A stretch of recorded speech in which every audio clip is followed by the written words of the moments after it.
오늘 말씀의 제목은요, 복음입니다. 오늘 말씀의 제목은 복음이라는 주제를 가지고 우리 함께 말씀을 나누고자 합니다.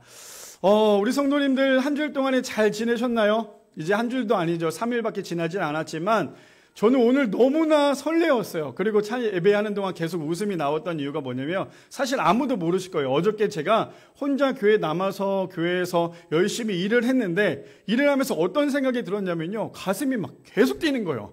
왜 가슴이 막 뛸까 생각을 해보니까 마치 입당 예배를 한 번 더 드리는 것처럼 가슴이 너무나 뛰더라고요. 왜 그러냐면 오늘 제가 너무나 존경하는 우리 목사님도 오셨고 또 제 인생 가운데 제가 처음에 사역을 시작하면서 제가 목회를 배운 또 저의 멘토인 지금 우리 목사님 부부까지도 함께 오셨어요. 그뿐 아니라 오늘 또 자막이 기가 막히죠. 오늘 또 우리 자막은 또 그동안에 열심히 내공을 쌓았던 우리 자막 사모님이라고 자막 사모님께서 오늘 자막을 가지고 또 함께 예배에 참여해 주시고 얼마나 감사한지 몰라요. 사실 제가 정말 꿈꾸는 예배예요. 우리 교회가 정말 크게 많이 발전해서 제가 너무나 모시고 싶은 두 분의 목사님이 오늘 이 자리에 나왔다는 거 정말 기적이거든요. 근데 오신다고 저에게 했을 때 저번 주에 저에게 말씀하셨어요. 제가 이번 주 성탄절날 가겠다고. 그래서 제 마음이 어땠냐면 어땠을 것 같으세요? 사실 너무나 기뻤죠. 와, 우리 목사님 오셔서 너무나 기뻤는데 한편으로는 굳이 와야 되나? 내가 이렇게 부담이 되는데. 그래서 말씀을 준비하는데 너무나 힘들었어요. 너무나 어렵고. 근데 하나님께서 저에게 어떤 말씀을 주셨냐면 제가 너무 부담스러워하니까 매일매일 오늘 이 성탄절만 어쩌면 제가 설교를 그동안에 1년 동안 우리 미라클에서 했지만 그중에서 설교를 준비한 것 중에 제일 많이 시간을 투자한 것 같아요. 그런데도 불구하고 하나님께서 저에게 주셨던 말씀이 뭐냐면 야, 네가 하는 거 아닌데 왜 자꾸 네가 했다고 자꾸만 건방 떨어.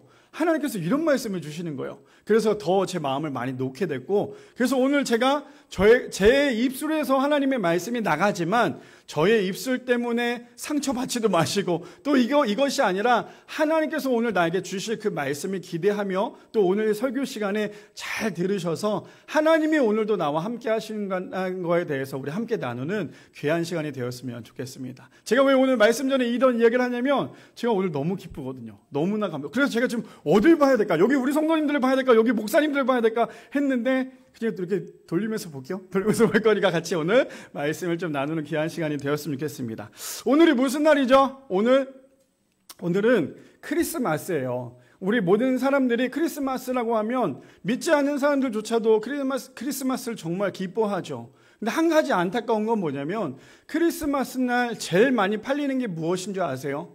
제일 많이 팔리는 게 바로 이 모텔과 호텔과 그 다음에 피임 기구라고 얘기를 해요.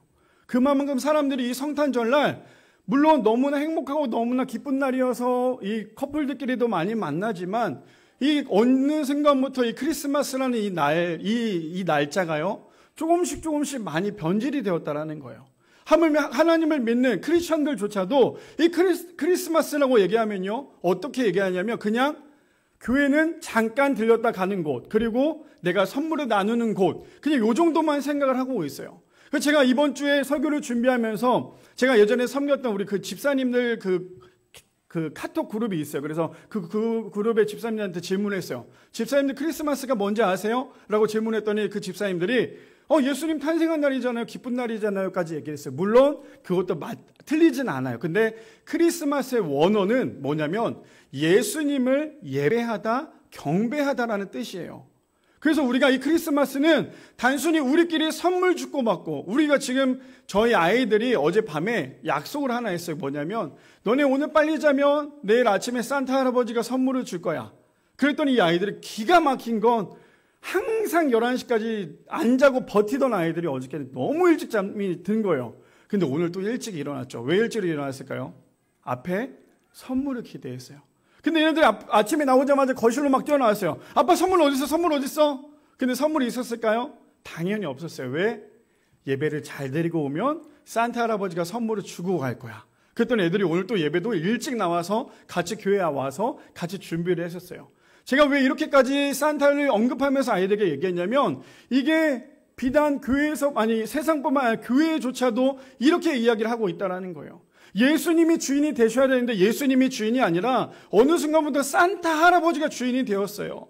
그래서 우리는 어떻게 아이들에게 가르치냐면 엄마 아빠 성탄절이 무슨 날이에요? 크리스마스가 무슨 날이에요? 라고 얘기하면 산타가 주인이 아니라 산타는 예수님의 생신날, 예수님의 생일날 기뻐하여서 선물을 들고 오는 도움이야 라고 얘기를 하고 있어요. 그랬더니 우리 아이들 그걸 조금씩 이해하고 있지만 아직도 예수님보다 산타 할아버지를 더 좋아하는 안타까운 일이 있다라는 거예요. 그래서 우리 오늘 말씀에 들어가기 전에 왜 크리스마스가 무엇인지를 함께 나눠봤냐면 이 크리스마스의 원어가 좀 전에도 얘기했지만 예수님을 예배하다 경배하다라는 거죠. 그러니 우리 모두 다 이 크리스마스의 원어대로 이 크리스마스 단순히 우리 가족끼리 여행 가고 뭐하고가 아니라 이 크리스마스 날은요, 이 하루만큼 많은 나를 위해 이 땅에 오셨고 나를 위해 죽으셨고 부활하셨고 나를 구원하시기 위해 이 땅에 오신 그 예수님을 축하하며 예배하는 그런 날이 되기를 소망합니다. 그래서 우리 모든 성도님들 성탄절이 다가오면, 그래서 어제 저희 아내가 그런 얘기를 했어요. 저랑 같이 교회에서 일이 끝나고 난 다음에 집에 가면서 제가 그런 얘기를 했어요. 요즘에는 성탄절 분위기가 안 나는 것 같아. 왜냐면 곳곳마다 캐롤이 나오지 않거든요. 그러다 보니까 성탄절 분위기가 별로 안 나는 것 같아라고 했는데 저희 아내가 뭐라고 얘기했냐면, 그런데 나는 성탄절이 너무너무나 기뻐. 성탄절이 기쁜 건 딱 두 가지예요. 뭐냐면 첫 번째는 더 이상 교회 사역지를 옮기지 않아도 되는 거. 또 하나는 예수님께서 탄생하신 날. 그래서 저희 아내가 그렇게 얘기를 했는데, 바라기는 우리 모든 성도님들 이 성탄절 이 하루가 이 하루뿐만 아니라 우리의 삶이 날마다 성탄절이 되기를 소망합니다. 그래서 오늘 말씀에 들어가기 전에요, 카톨릭 수도 사제이신 토마스 캠피스라는 분이 이런 말씀을 하셨어요. 뭐라고 얘기했냐면, 그리스도를 발견한 사람은 세상 무엇보다 가장 값진 보물을 발견한 것이다. 믿으십니까? 믿으십니까? 우리 모두는요, 어떠한 것을 발견한 것보다 그리스도를 발견한 것이 세상의 그 어떤 것보다 값진 부분이라는 사실이에요. 근데 우리가 이것을 잊는 순간, 우리가 이거를 잃어버리는 순간 우리의 믿음이 흔들릴 뿐 아니라 주님 어디 계십니까? 주님을 원망하는 것이 우리의 모습이 될 수밖에 없다는 거예요. 근데 오늘 문구에 뭐라고 얘기합니까? 그리스도를 발견한 사람은 세상 무엇보다 가장 값진 보물을 발견한 것이다 라고 얘기하는 것처럼, 주님이 우리의 보물이시고 우리 또한 주님의 보물이심을 날마다 기억하여서 오늘도 우리가 믿고 있는 예수님, 우리가 예수님을 믿고 있다는 이 모든 것들이 기적임을 우리 모두 다 기억하시는 모든 성도님들 되시기를 축복합니다. 자, 그렇다면 오늘 말씀의 제목 무엇일까요? 복음입니다. 오늘 복음이라는 주제를 가지고 함께 세 가지로 나눠보기를 원하는데요. 첫 번째입니다. 예수님은 우리의 구원자시라는 거예요. 첫 번째는 예수님은 우리의 구원자이십니다. 오늘 본문을 볼까요? 본문 마태복음 1장 21절에 보니까 이렇게 얘기합니다. 아들을 낳으리니 그 이름을 예수라 하라. 이는 그가 자기 백성을 그들의 죄에서 구원할 자이심이라 하니라 라고 얘기합니다. 저기 21절에 보니까요, 아들을 낳았습니다. 근데 그 이름이 뭐래요? 예수라고 얘기합니다. 우리가 믿고 있는 그 예수님이라는 거죠. 근데 예수님의 뜻이 뭐예요? 그가 자기 백성을 그들의 죄에서 구원할 자이심이라 라고 성경은 이야기하고 있다는 거예요. 그러니 예수님이 무엇입니까? 예수님이 누구예요? 예수님은요, 우리를 구원하시는 구원자시라는 거예요. 근데 중요한 건 뭐냐? 저기에 이렇게 나와요. 그가 자기 백성을이라고 얘기해요. 그가 자기 백성이라는 건 무엇입니까? 물론 모든 세상이 예수님의 백성이지만 예수님을 믿는 그 사람들, 우리처럼 예수님을 믿는 사람들은 정말 예수님이 구원자심을 아는 복된 인생이 될 수 있다라는 거죠. 자, 그렇다면 예수님께서 어떠한 구원자이신지 우리 오늘 함께 말씀을 좀 더 보기를 원하는데요. 로마서 5장 8절 말씀해 보니까 이렇게 얘기를 합니다. 우리가 아직 죄인 되었을 때 그리스도께서 우리를 위하여 죽으심으로 하나님께서 우리에 대한 자기의 사랑을 확증하셨느니라 라고 얘기합니다. 사람은요, 자신을 구원할 수 없다라는 거예요. 아무리 훌륭한 사람이라 할지라도 사람은 구원할 수 없어요. 왜 그렇습니까? 모든 사람은 죄인이기 때문이죠. 아무리 훌륭한 사람이라 할지라도, 아무리 그 사람이 정말 성령 충만하고 믿음이 좋은 사람이라 할지라도 그 사람은요, 사람을 구원할 수 없어요. 왜냐하면 사람은 모두 다 죄인이기 때문이에요. 그러나 누구만이 구원할 수 있습니까? 바로 예수님만이 구원하실 수 있어요. 왜요? 모든 사람은 태어날 때부터 죄인이지만 예수님은 태어날 때부터 죄인이 아니었거든요. 그러니 예수님은 하나님의 아들이실 뿐만 아니라 하나님이시기 때문에 우리의 모두를 구원하실 수 있는 분이 바로 예수님이시라는 거죠. 그러니 뭐라고 얘기해요? 우리가 아직 죄인 되었을 때 그리스도께서 우리를 위하여 죽으심으로 어떻게 해요? 죽었다라는 거예요.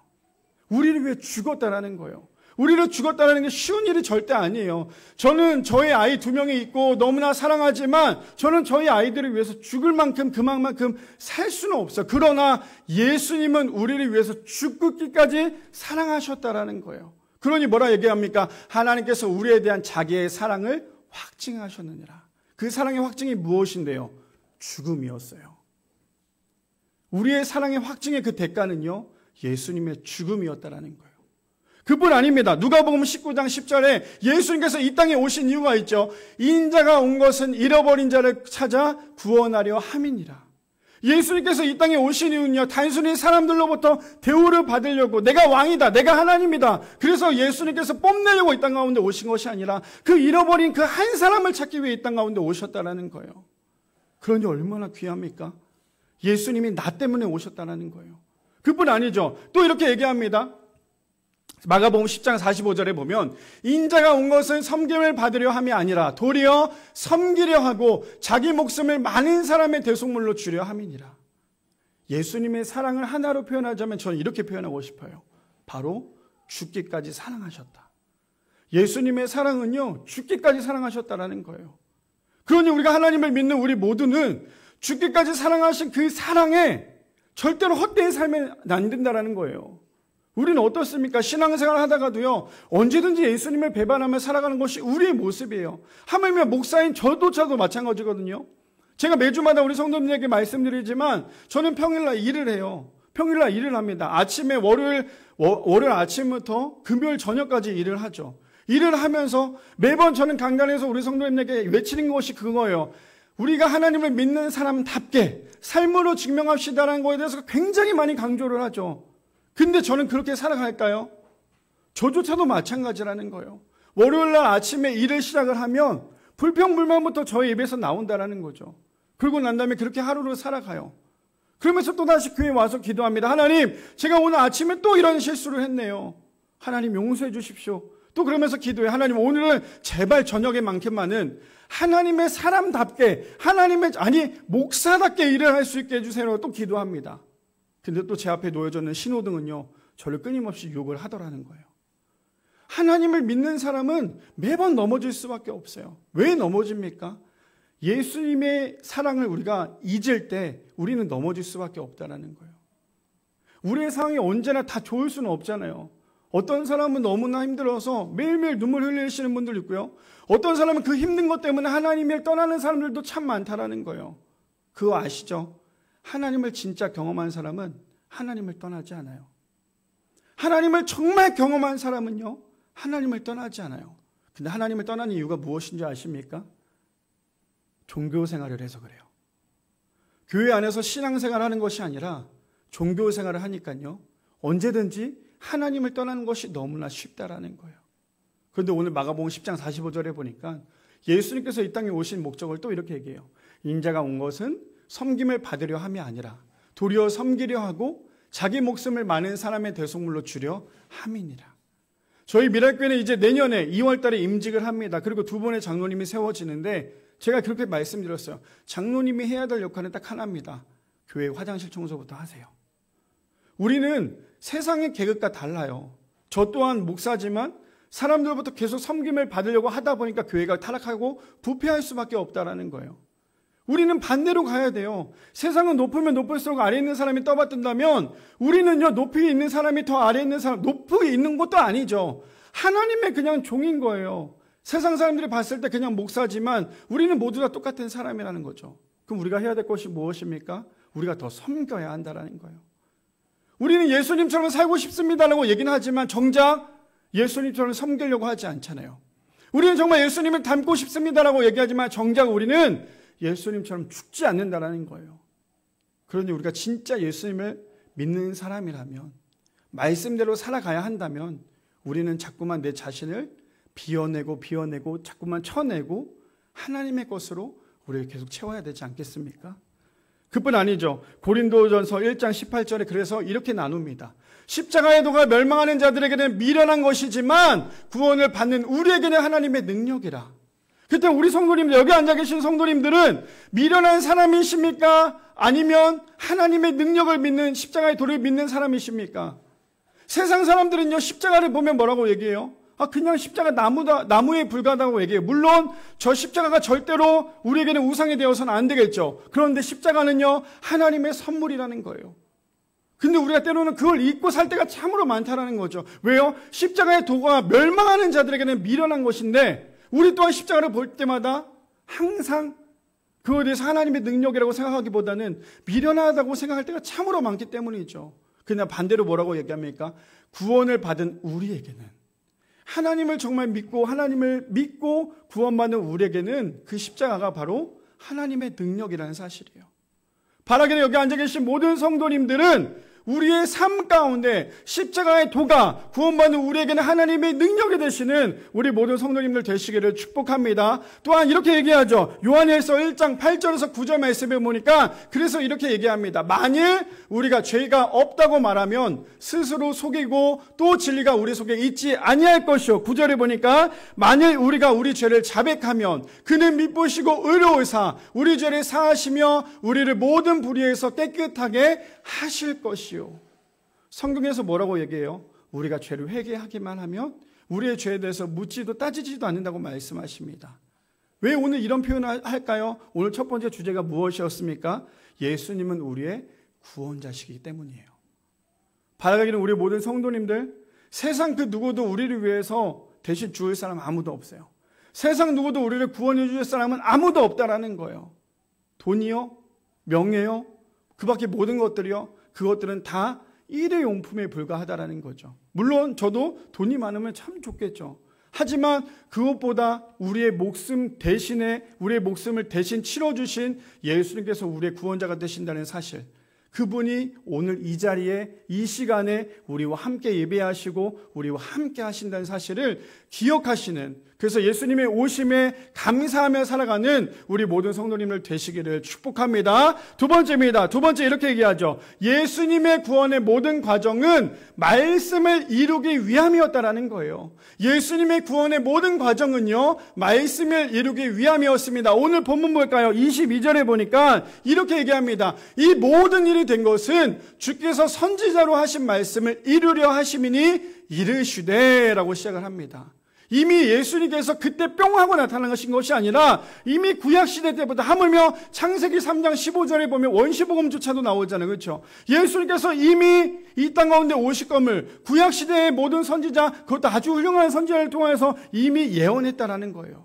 근데 예수님께서 우리를 구원하는 그 모든 과정들이 하나님의 말씀을 이루기 원했다는 거죠. 자, 예수님께서 만약에 십자가에 못 박혀 죽으시지 않았다면, 예수님께서 십자가 가운데 못 박혔을 때 나 이거 못하겠다 내려오겠다라고 내려오셨더라면 하나님의 말씀은 오늘 이루어지지 않았다라는 거죠. 자, 볼까요? 요한복음 1장 29절에 보니까 이렇게 얘기합니다. 이튿날 요한이 예수께서 자기에게 나아오심을 보고 이르되 보라, 세상의 죄를 지고 가는 하나님의 어린 양이로다 라고 얘기합니다. 예수님을 보자마자 요한은 저렇게 고백을 할 수 있었다는 거예요. 그뿐 아니죠. 이사야 53장 5절에서 6절 말씀을 보면 정말 우리가 이것을 보면 믿는 사람이라면 이 말씀을 읽을 때마다 참으로 마음이 아픈데 이렇게 얘기합니다. 그가 찔림은 우리의 허물 때문이요 그가 상함은 우리의 죄악 때문이라. 그가 징계를 받음으로 우리는 평화를 누리고 그가 채찍에 맞음으로 우리는 나음을 받았도다. 그뿐 아니 6절에 우리는 다 양 같아서 그릇 행하여 각기 제 길로 갔거늘 여호와께서는 우리 모든 죄악을 그에게 담당시키셨도다. 그분이 누구예요? 바로 오늘 우리를 구원하신 예수님이시라는 거예요. 그뿐 아니죠. 히브리서 10장 10절에서 14절 말씀에 보면 이렇게 얘기합니다. 이 뜻을 따라 예수 그리스도의 몸을 단번에 들이심으로 말미암아 우리가 거룩함을 얻었노라. 제사장마다 매일 서서 섬기며 자주 같은 제사를 드리되 이 제사는 언제나 죄를 없게 하지 못하거니와 사람이 아무리 제사를 지는다 할지라도 그 죄를 용서할 수 없잖아요. 그렇죠? 그러면서 12절에 오직 그리스도는 죄를 위하여 한 영원한 제사를 드리시고 하나님 우편에 앉으사 그 후에 자기 원수들을 자기 발등상 되게 하실 때까지 기다리시니 그가 거룩하게 된 자들을 한 번의 제사로 영원히 온전하게 하셨느니라. 그분이 누구라고요? 우리가 믿고 우리를 구원하신 바로 예수님이시라는 거예요. 우리가 이것을 잊으면, 우리가 이것을 삶으로 살다가 이것을 잃어버리는 그 순간 우리는 하나님을 떠나 살아갈 수밖에 없는 거예요. 예수님께서 단순히 세상 가운데 뿅 하고 나타나셔서 우리를 구원했다 이게 아니라 예수님께서 이 땅에 오셨을 때 예수님의 삶을 살펴보면 결국에는 그의 삶 가운데 우리를 구원하시기 위해 죽기까지 사랑하셨다는 그 모습을 보면 그냥 단순히 와서 뿅 하나님이다 뿅 이게 아니라는 거예요. 그 모든 과정들이 있었다라는 거죠. 그 모든 과정이 오늘날 우리가 예수님을 믿고 예수님 때문에 우리가 구원받는 사람으로 살아갈 수 있다는 거예요. 제가 저번 주에 영화를 한 편 봤어요. 어떤 영화를 봤냐면 혹시 우리 성도님들 그 보셨어요? 소방관이라는 영화? 아무도 안 저만 시간이 되게 많은가 봐요. 그렇죠? 보셨죠? 네, 감사하게 그래도 우리 한 분이 보셨는데 소방관이라는 영화가 있어요. 아니 이게 목회를 한다고 해서 성경만 보면 안 돼요. 이거 다 봐야 돼요.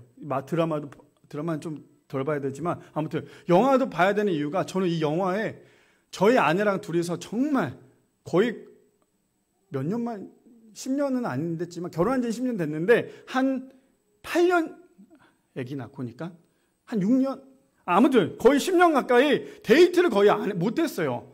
물론 예전에 데이트하다가 물론 발각되기도 했지만 그 10년 만에 데이트를 했습니다. 데이트를 해서 뭐 할까 하다가 영화를 보자고 했어요. 그래서 저는 되게 너무 오랜만에 데이트를 하니까 너무 설레었어요. 이제 오늘 우리 아내한테 어떻게 하면 좋을까 그래서 맛있는 밥도 먹고 영화를 딱 보러 갔죠. 그래서 저는 사실 소방관이라는 영화가 어떤 내용인지 몰랐어요. 그래서 저는 이 소방관 영화 그냥 뭔가 영웅 히어로 같은 그런 영화겠구나 하고 봤죠. 근데 영화 처음부터 마지막까지 옆에 있는 저희 아내가 계속 울고 있는 거예요. 하물며 얼마나 울던지 제가 먹던 쥐포 먹던 그 휴지까지 줘오면서 눈물 닦으라고. 제가 왜 그 영화를 우리 성도님들 오늘 예배가 끝나고 난 다음에 어디 가시지 말고 소방관 영화 한번 보세요. 보시면 정말 눈물 아니면 볼 수 없는 영화예요. 그 영화의 잠깐 이야기를 좀 나누려고 하는데 그 영화 소방관 그냥 뭐 영화라고 얘기하지 않아도 우리 다 알 거예요. 예전에 홍제동 사건 일어났을 때 스토리를 갖고 얘기한 건데 소방관의 특징이 뭔지 아십니까? 앞에 불이 났어요. 그러면 모든 사람들은 대피하십시오라고 하잖아요. 근데 소방관의 특징은 뭔지 아세요? 앞에 불이 나면 대피하십시오 하면서 그 불길로 들어가는 분이 소방관이에요. 그러면서 거기에서 이제 배우들이 대화를 하는데 배우들이 이런 대화를 해서 이제 베테랑 소방관에게 뭐라고 얘기했냐면 저렇게 불길 들어가는 거 무섭지 않으십니까? 라고 질문을 했어요. 그랬더니 그 베테랑 분이 뭐라고 얘기했냐면 나도 무서워. 나도 저기 들어가는 게 너무너무나 두렵고 너무너무나 무서워. 그 얘기 한마디에 저 또한 눈물이 정말 많이 났지만 참았어요. 근데 제가 왜 오늘 이거 갖고 얘기하냐면 소방관의 기도를 이 시간에 잠깐 좀 나누려고 합니다. 소방관의 기도 보니까 이렇게 얘기해요. 신이시여 제가 부름을 받았을 때 아무리 강렬한 화염 속에서도 한 생명을 구할 수 있는 힘을 저에게 주소서. 너무 늦기 전에 어린 아이를 감싸 안을 수 있게 하시고 공포에 떨고 있는 노인을 구하게 하소서. 가냘픈 외침까지도 들을 수 있게 하시고 그들의 고통까지도 나의 품 안에 안을 수 있게 하소서. 그리고 신의 뜻에 따라 저의 목숨을 잃게 되면 신의 은총으로 아내와 우리 가족을 돌보아 주소서라는 이 소방관의 기도입니다. 제가 왜 갑자기 생뚱맞게 설교 중간에 이 소방관의 기도를 갖고 왔냐면 예수님께서 이 땅 가운데 오셔서 우리를 구원하시기까지 그 모든 과정과 소방관의 기도에 물론 소방관이 예수님처럼 완벽하지는 않았겠지만 근데 저는 그 소방관을 볼 때마다 우리 예수님께서 이러한 마음이시지 않았을까라는 생각이 듭니다. 왜요? 예수님께서 십자가에 못 박혀 돌아가시기 전에 이런 메시지를 전하십니다. 마가복음 14장 36절에 보니까 이르시되 아빠 아버지여 아버지께는 모든 것이 가능하오니 이 잔을 내게서 옮기시옵소서. 그러나 나의 원대로 마시옵고 아버지의 원대로 하옵소서 하시고 소방관도 우리 예수님도 생명을 구하기 위해 얼마나 두려웠겠어요. 얼마나 두려웠겠습니까? 그럼에도 불구하고 소방관이 이런 얘기를 해요. 내가 해야 할 일이야. 내가 해야 하는 일이야. 내가 저기 들어가서 사람을 구하는 것이 내가 해야 하는 일이야. 모두가 말렸지만 소방관의 입에서 그것은 내가 하는 일이야 라는 그 고백이 오늘날 예수님께서 우리를 통하여서 우리를 구원하신 그 예수님께서 내가 해야 할 일이라고 말씀하고 계신 분이 바로 우리 예수님 아니실까요? 오늘 두 번째 주제가 무엇입니까? 예수님의 구원의 모든 과정은 말씀을 이루기 위함이었다는 거예요. 성경 창세기부터 마지막까지 읽다 보면 예수님께서 우리를 왜 구원하시려고 오셨는지 딱 하나로 정리하자면 그거죠. 사랑이에요. 우리는 그만큼 사랑을 받는 그러한 귀한 존재라는 거죠.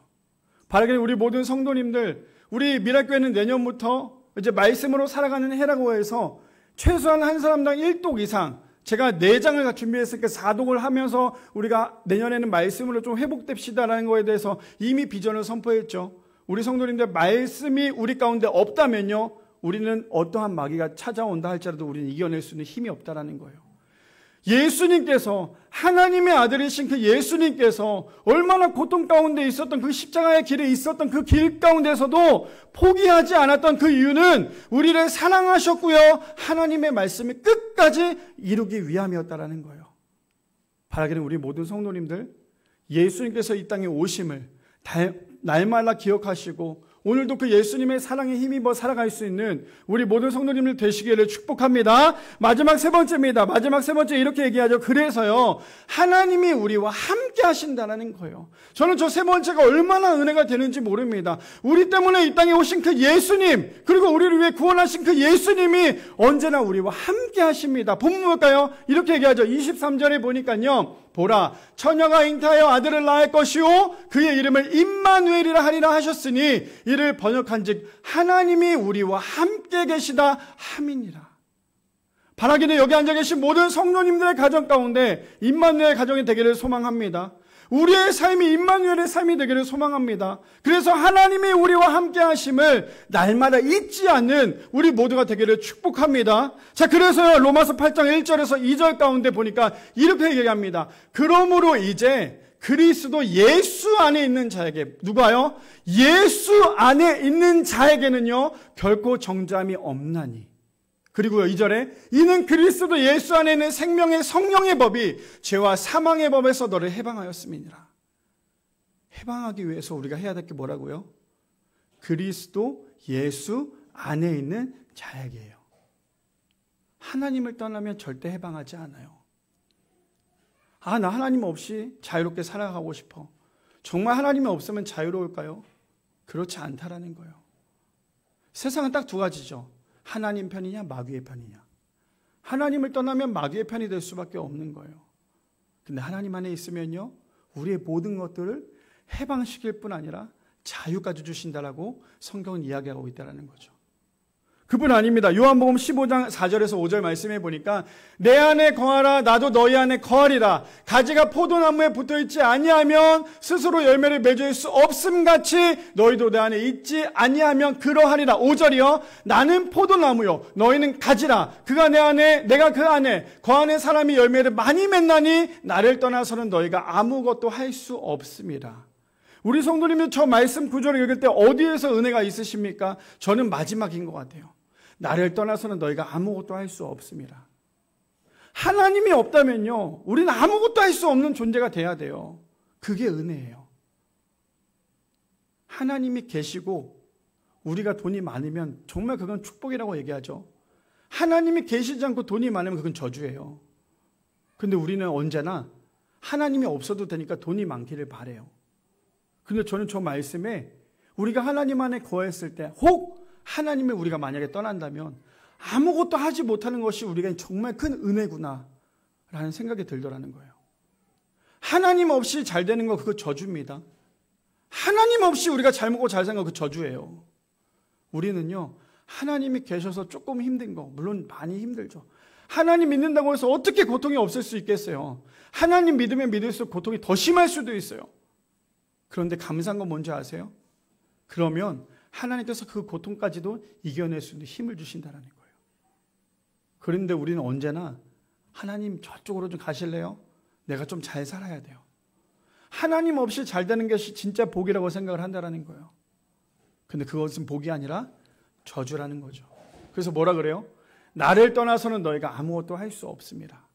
바라기는 우리 모든 성도님들, 하나님을 떠나서 아무것도 할 수 없는 것이 진짜 복임을 믿으시며 나가는 우리 모두가 되기를 축복합니다. 그뿐 아니죠. 요한복음 3장 16절 17절 우리 너무나 잘 아는 말씀인데 이렇게 얘기합니다. 하나님이 세상을 이처럼 사랑하사 독생자를 주셨으니 이는 그를 믿는 자마다, 누가요? 이는 우리가 하나님을 믿는 자마다 멸망하지 않고 영생을 얻게 하려 하심이니라. 구원받는 방법은요 그렇게 어려운 게 아니에요. 그러나 또 그렇게 쉬운 건 아니라는 거예요.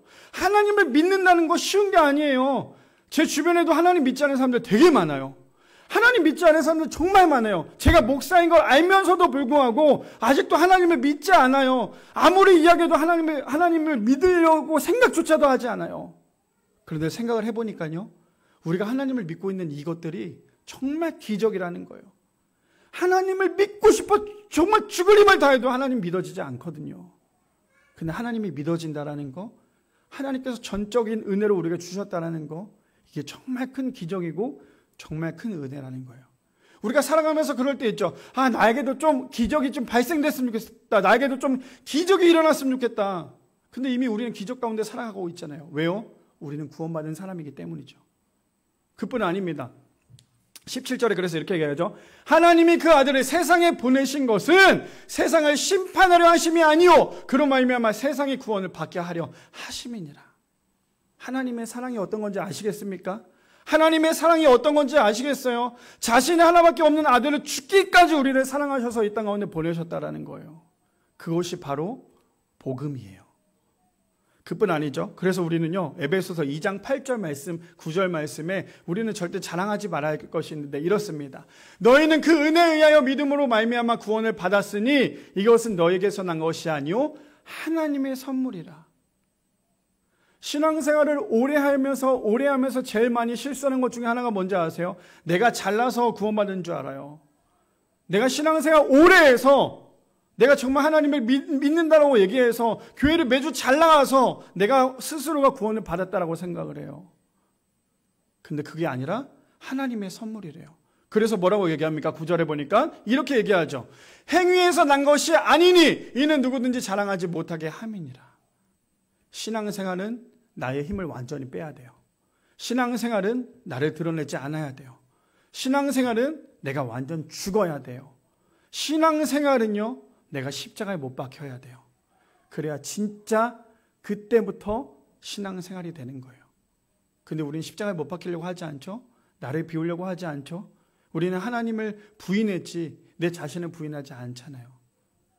그러니 우리는 얼마나 건방집니까? 신앙생활 하면서 내가 잘나서 내가 10년, 20년, 30년, 40년 신앙생활해서 내가 이만큼 신앙생활을 했기 때문에 구원받았다는 착각 가운데 살아가고 있다는 거예요. 근데 구원은 뭐래요? 하나님의 선물이에요. 그래서 그 구원조차도 자랑하지 말라라고 성경은 이야기합니다. 자, 그뿐 아닙니다. 창세기 1장 24절에 보니까 이렇게 얘기해요. 하나님이 자기 형상 곧 하나님의 형상대로 사람을 창조하시되 남자와 여자를 창조하시고 라고 얘기합니다. 하나님이 우리를 얼마나 사랑하는지 성경은 이야기하고 있다는 거예요. 제가 우리 아들, 둘째 아들을 목욕을 시켜요. 목욕을 시킬 때마다 항상 하는 말이 있어요. 윤희야, 빨리 와, 목욕하자. 그럼 절대 싫다 그래요. 너는 왜 이렇게 목욕하는 게 싫다 그래요? 그럼 눈에 물에 안 들어가게 해달래요. 눈에 어떻게 물이 안 들어가요? 저 큰 눈에. 들어와. 해서 제가 들어와서 눈을 딱 막아요. 그 다음에 씻기거든요. 씻기면 항상 하는 말이 있어요. 아빠, 물 눈에 안 들어가게 해야 돼. 이미 전에 눈에다 뿌리고 있거든요. 그래야 얼굴이 씻을 거 아니에요. 뿌리고 난 다음에 제가 윤희한테 그런 얘기를 했어요. 윤희야, 봐봐. 너가 가만히 있으면 아빠가 이렇게 깨끗하게 씻겨줘. 근데 너가 움직이잖아? 너가 눈을 뜨잖아? 그럼 저 거품이 너의 눈에 들어갈 거야. 그러니까 아빠가 그냥 가만히만 있어라고 얘기하면 너는 그냥 가만히 눈 감고 있으면 돼. 이걸 4살짜리 아이에게 얘기하니까 이게 쉽지 않죠. 이 아이가 4살짜리가 이걸 들으면서 네, 알겠습니다. 아버님, 저는 가만히 있겠습니다. 깨끗하게 눈에 들어가지 않게 해주십시오라고 하는 4살짜리 아이가 몇 명이나 되겠어요. 근데 윤희가 매번 저랑 씻을 때마다 매번 그 이야기를 해요. 눈 감아. 아빠 눈에 비는 안 들어가게 해줘. 알았으니까 눈 감아. 가만히 있어. 차려. 가만히 있어. 계속 이걸 강조합니다. 그러다가 제가 문득 떠올렸던 게 뭐냐면, 제가 윤희를 시키면서 제가 내뱉은 그 말이 하나님께서 오늘날 나에게 얘기하고 있지 않을까. 너 가만히 있어. 내가 너를 통해 일할 거야. 눈 뜨지 마. 내가 너를 통해 일할 거라니까. 근데 왜 널 자꾸 움직여? 네가 움직이면 움직일수록 눈에 거품이 들어가는 거야. 근데 네가 가만히 있으면 내가 알아서 너 모든 걸 다 책임져 줄 거야. 저는 샤워를 하면서 그 마음이 들더라고요. 하나님께서 오늘날 우리에게 항상 하시는 말씀이에요. 너 눈 감아. 가만히 있어. 내가 너를 통해서 다 깨끗하게 해줄 거야. 우리는 항상 그런데 우리의 죄 때문에 다른 데 가서 그걸 찾고자 하는 마음이 우리의 마음이잖아요. 근데 하나님이 항상 하시는 말은 가만히 있어. 내가 너를 깨끗하게 해줄게. 가만히 있어. 내가 너를 통해 일할 거야. 가만히 있어. 너의 살 길은 내가 책임져 줄 거야. 하나님이 오늘 그런 하나님께서 오늘도 우리와 함께 하신다라는 거예요. 그것을 믿는 우리 모든 성도님들 되시기를 축복합니다. 제가 영상을 하나 준비했는데요. 아마 우리 여기 목사님들은 어렸을 때 보셨을 거고, 저는 이거를 제가 초등부 처음 사역했을 때 들었던 영상인데 무려 10년을 넘도록 이 영상을 계속 보고 있는데 우리 교회에서도 이걸 한번 보고 가야 될 것 같아서 이 영상 보고 마무리하겠습니다. 옆으로 넘겨주시면 됩니다.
전 그래서 오늘 말씀 마무리로 이런 찬양으로 함께 나눠봤으면 좋겠어요. 우리 성도님들 아마 불러보셨을 텐데 찬양의 제목에 이런 얘기가 있습니다. 주의 자녀로 산다는 것은, 가사가 이렇습니다. 주의 자녀로 산다는 것은 불 가운데로 걸어가는 것, 그 속에서 신실하게 날 지키시는 그 손길을 경험하는 것. 주의 자녀로 산다는 것은 바다 위로 걸어가는 것, 내 온몸을 덮쳐오는 폭풍 속에서 잠잠히 주 바라보는 것. 주의 자녀로 산다는 것은 나도 그들을 용납하는 것, 나를 위해 달리신 십자가 사랑, 그 사랑으로 살아가는 것. 주의 자녀로 산다는 것은 주님과 함께 동행하는 것, 주께서 지신 십자가 기꺼이 지고 주와 함께 걸어가는 것. 때론 불 가운데 휩싸일 때도, 폭풍 가운데 무너질 때도 주님 내 곁에 함께 하시네, 가장 가까이에 함께 하시네.